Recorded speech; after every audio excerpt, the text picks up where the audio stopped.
Soft বান দোসা তৈরি হয়ে গেছে।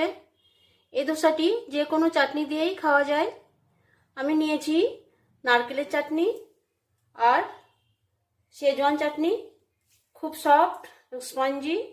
অবশ্যই বানিয়ে খাবেন। যদি রেসিপি ভালো লেগে থাকে ছোট্ট একটি লাইক কমেন্ট শেয়ার করবেন। দোসার জন্য 1 কাপ চিড়ে নিচ্ছি আর 1 কাপ সুজি নিয়ে পাউডার বানিয়ে দেব। পাউডার করে নিয়েছি।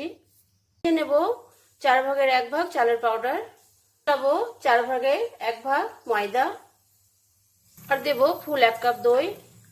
হাফ কাপ দই মিলে নিচ্ছি।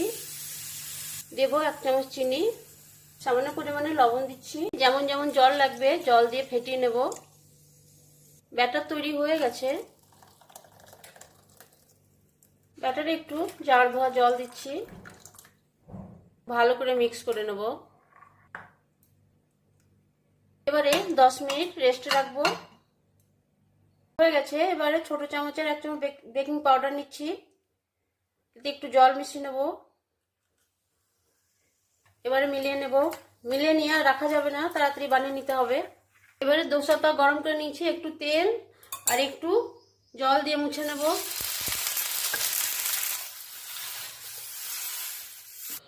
এবারে ব্যাটার দিয়ে লো টু মিডিয়াম আছে ভেজে নেব।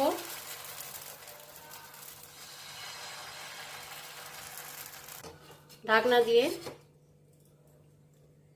এবারে ঢাকনা খুলে দেখছি হয়ে গেছে। এবার উঠে নেব। উপরে শুকিয়ে গেলেই হয়ে গেছে, এতে কোনো তেলের প্রয়োজন নেই।